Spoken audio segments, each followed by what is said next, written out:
presses. Okay, so originally I was going to cluster episodes 11 to 13 in one video, but realized very quickly that episode 11, titled Partner Shuffle, is not only the last Squad 13 focused episode before the plot Shrekifies, but also a meaty episode on its own right that has a lot of stuff to talk about that I have to give it its own video. So, we good?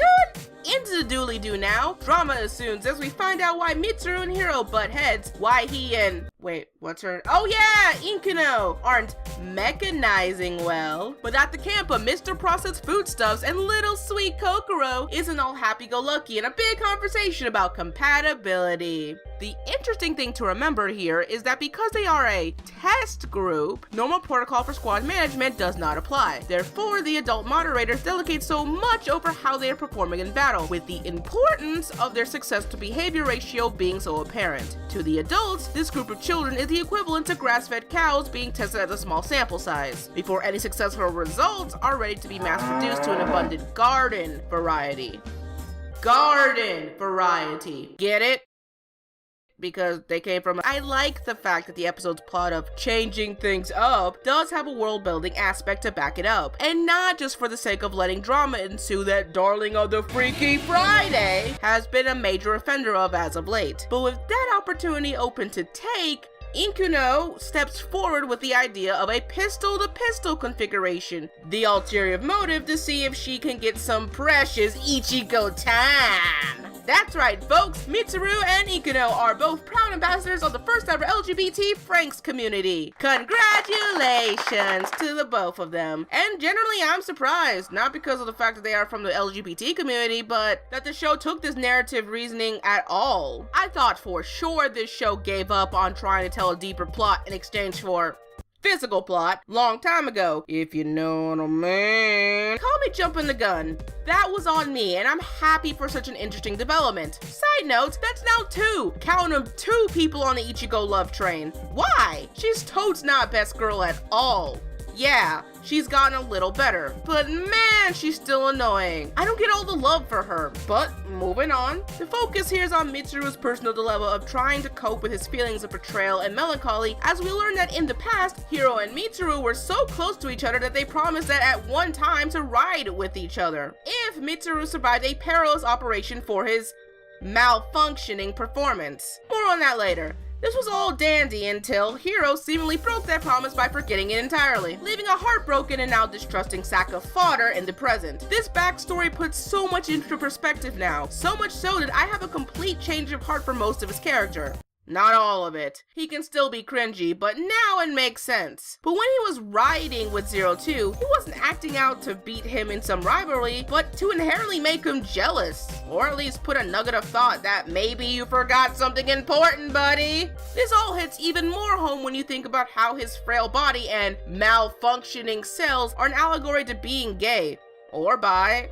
But I'm gonna say gay because of how the plot is lightly forcing him to accept Kokoro as his new partner, which is the perfect transitioning into talking about the controversy surrounding the show's handling of heteronormality, or the concept of conforming to heterosexual ideals. Yep, it's time to go there, folks. I agree for the most part that this show had a problem not coming off as LGBT friendly, as both Mitsuru and Inkuno's sexuality were subtly treated as foreign from different aspects. While all that stuff happened to Mitsuru, Inkuno got the psychological short end of the stick, as her experiment with Ichigo fell on deaf ears. It made not only her attempt seem idiotic from a show's scientific standpoint, but made Ichigo look like an unattended asshole. Not to mention that the episode after this point flat out ignores her concerns by putting her with Futoshi at the end. It also begs the question as to why Inkuno didn't get the same testing as Mitsuru, if she was a lesbian essentially being in the same boat mentally and physically.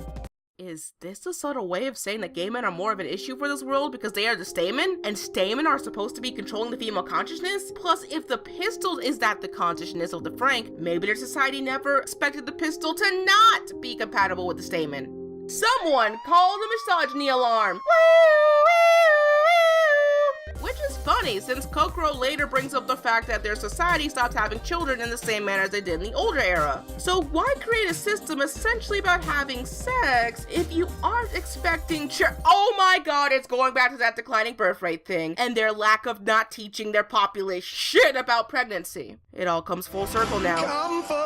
Or is it a small commentary of the anime portrayal of yaoi and yuri conflicts where, in anime, it's not uncommon to see yaoi be more direct in societal pressures, with the yaoi couple being more open to express their frustrations with the opposition, while in yuri's, it's given more of the silent treatment as couples, when faced with opposing mindsets, from thereafter takes more of a covert operation as to not be seen by the populace. Maybe I was thinking too much into this and giving the show credit where it's not needed, though I was wrong the first time, so I want to cover all my bases. Ergo, I personally think that the double standard on how Mitsuru and Inkuno are treated is an important little detail I don't see talked about much in this episode from others online. I think at the end of the day, their commentary does align with previous established concepts in the show's lore, like a need for efficiency and sterilization on human imperfection. While the controversy does make it look like it's directly attacking LGBTs for not conforming to heterosexual ideals, I personally don't think that's the case, for it does make canonical sense for the story as a whole.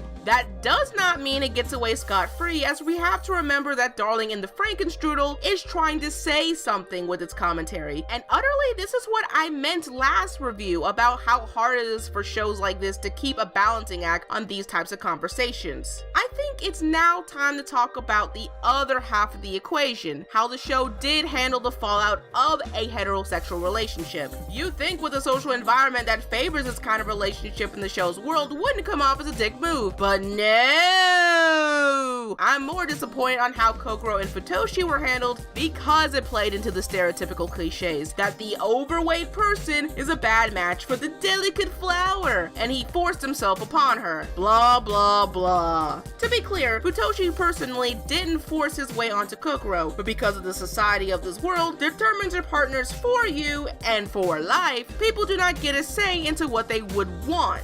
Kokoro would have to have pretended her whole life that she was happy with her arrangement if she wasn't in the test group. Her concerns are indeed valid, since in her defense, not being able to at least explore and see other people before mecha marriage is in a way feeling trapped, and it could be an allegory to the downsides of pre-planned marriages that's so championed in other anime. I'm just saddened that her genuine dismay comes at the price of bunching Futoshi and Inkuno and the No One Loves You club. Because Futoshi may seem dickish this episode, but he's just upset that he was so unaware. He also seems to love Kokoro, and being rejected for unknown reasons that was never brought to him is upsetting, which is why I'm glad Kokoro points this out in her talks with Mitsuru. In all, it gives her more depth than being simply the fragile flower character, which is adding to all the deeper characterization needed for the squad. Conclusively, I feel it's no one's fault as to why or how partner shuffle happened. Though world-building circumstances and social pressures of their time, this test group really was tested on their capability to deal with feelings previously not allowed to be explored. Does it do a poor job in conveying this? Sometimes. But do I think this episode is as malicious as the controversy claims it to be? For like a limp noodle in boiling water, sometimes it just takes a little more time and experimentation for your tasty results to come out al dente. And look at that, not one mentioning from me about the old bugger and his awful conjugation of Darwinist idiots. Damn it. Oh well, I think it's about time we end things for today. Again, I wanted to cover more episodes in this one video, but so much was written here that it would have been too much otherwise. Let's just hope that one day I'll finally catch up to these reviews to the actual series. Or not, I guess it's just how we're going to roll. Maybe. In the meantime, if you like what you saw today, consider subscribing to the Anime Misfit today! If you haven't already, where 2 lemons don't make a tea, just a really sour heartache. Comment down below to what your personal thoughts were. Are you going to now be on the hero Mitsuru yaoi train, or is that just me? Probably just me. But like the video either way if you agree or just want to see this review series go as normal. Don't forget to ring that lovely notification bell on to never miss any Misfitful content, and follow me on all my social media to see what other crazy things I'm up to. Ooh. And of course, if you really like what I do and want to go above and beyond the call of Misfitful duty, then why not consider supporting me on Patreon and help me further my dream of doing this full time. And since I have a lot of plans in store for this year, I may not make it to 1K in my first year, but if I can keep this gravy train a-flowing, then I'll have no regrets. Wow, this became more of a heartfelt ending than what I'm used to. Needs more banjos. And now, my work is truly done. Shannen out!